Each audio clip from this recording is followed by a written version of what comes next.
I'm quite liberal on immigration. I'm here. But it's not like I don't get the conservative argument. I totally get it. People jumping the border, getting all the same rights as Americans. I don't know if I'm down with that either. I understand that. It'd be like, sir, if I broke into your house. If I broke into your house, I'm like, I know I should not have done that. But now that I'm here, can I have my own room? I get the argument. It's just, I don't know that I agree with it because we're Americans and we can be dicks about immigration. On the border, we put a state called New Mexico.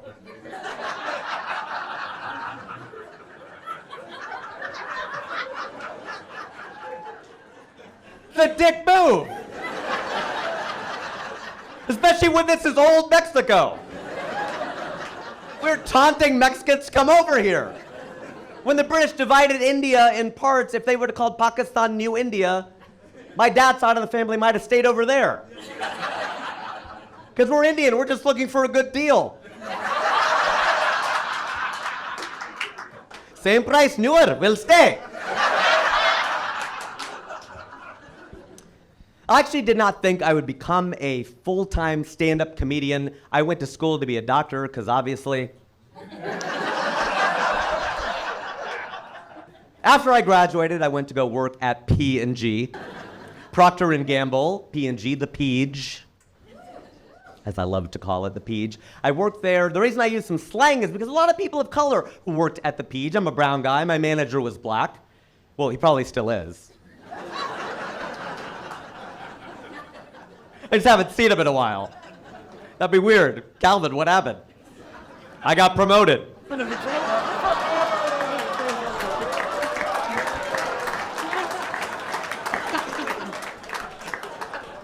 The thing is, white people, you can loosen up. You know why? Because white people think when people of color get together, we're making fun of you. We are not. We're making fun of each other without your guilt, all right? That's what's going on, because Calvin and I would bust on each other all the time. He was my boss. I remember one afternoon, I walked up to him. I'm like, hey, Calvin, are you free? He goes, since 1863, dog! It's a good joke. Take that to Hollywood, son. The thing is, brown people and black people were mixing a lot back then. Deepak Chopra became the most famous South Asian in America by appearing on a show hosted by Oprah Winfrey. They were a great duo. I wish they would have gotten married. She could have been Oprah Chopra.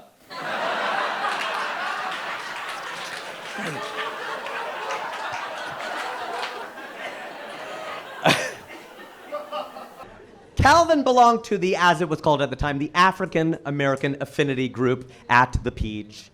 And I belonged to the Asian one. And I almost didn't join it, because they were rushing me to join the Asian Affinity Group at Procter & Gamble. And I said, well, I don't really know about that, because y'all are mostly East Asian, I'm South Asian.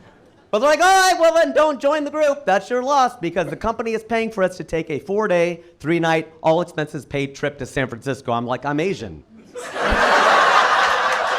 We're all the same, right? We say namaste, you say ni hao. We can combine them, namastao. I can head nod and bow at the same time. I'm in, let's go. All right, I told my white friend, I go, look, we're doing all this stuff. He goes, I don't think that's fair, though. I don't think that's fair. How come you guys get these, all expenses paid trips to go to the coast and all this stuff? You get to meet the CEO. You get put all the Latinos in the room at the same time, all the blacks in the room at the same time, all the browns in the room at the same time. He's going on and on. He goes, I can't put a bunch of white people in the same room at the same time. I go, yeah, you can. It's called a board meeting. Chill out, white people. Still your country, all right? Chill out. It's okay. You guys are an amazing audience. I feel like I don't even need to do the punchline of the joke. Like, you're just with me from the setup. I feel the love, you know what I mean? Because every joke has a setup and a punchline.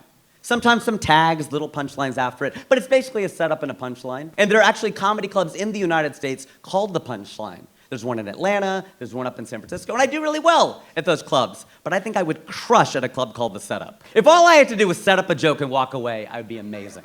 I would be the king of that comedy club. You ever go to a 3D movie and they give you the red and blue glasses at the beginning of the film? You ever do this thing in the middle of the movie where you take the glasses off your face just to see what the screen looks like without the glasses? It's so weird. You ever drive along in your car and You look down at the odometer and it's like 9,995, 96, 97. You get all excited because you're like, oh, I'm going to see it turn 10,000 on this trip. Maybe you go through a drive-through, check your phone, and then you look down again, it's 10,002, and you're like,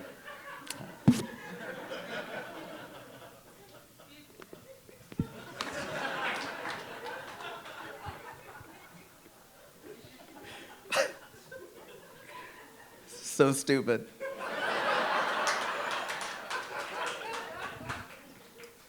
You ever land at LAX and you're really, really tired, and so you get on one of those moving walkways and you lean against the moving handrail, but it's moving at a different speed from the walkway?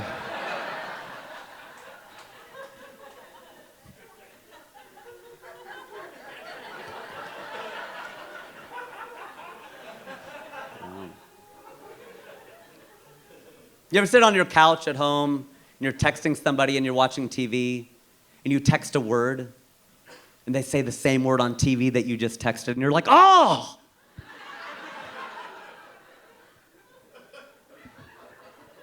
Just 40 more of these.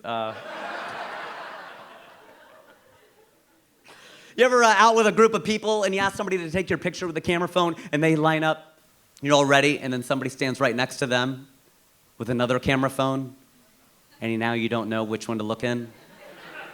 So you sort of split the difference, and you look like an idiot in both of them. That bit is so dumb, but I love it. It's hard to go back to real jokes after that.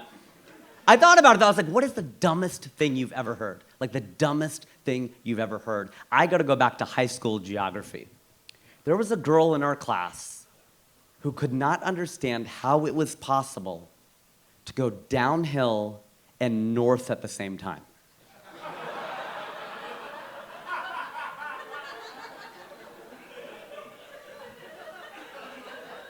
We got out a map, and she's like, but that's down. We're like, Becky, her name was Becky. That's south. It's a 2D representation of a 3D concept. We're getting out globes and compasses, and she just doesn't get it, bless her heart. But if I gotta be honest, I can feel pretty stupid too. You know what does it to me? In LA especially, parking signs. Did anybody park out here tonight? Oh my gosh. I came here for a rehearsal on Sunday, and I pulled up with my car, and it's just so confusing, and there's so much pressure because of the traffic, you just lose 50 IQ points. You just can't read.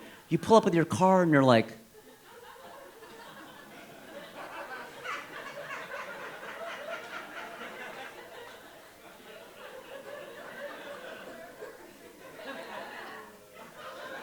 there's like 4 signs.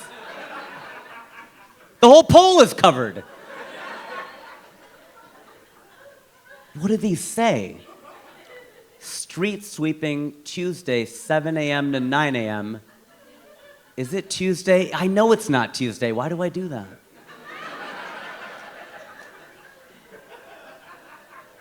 Two-hour parking except Sunday.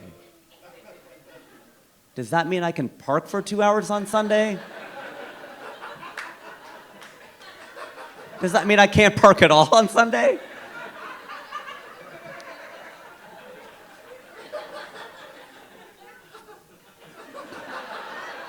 Parking till 12 a.m. Sunday. Is that tonight? That was last night, right? Oh, it's a permit zone. You get all the way to the bottom. Doesn't even apply to you.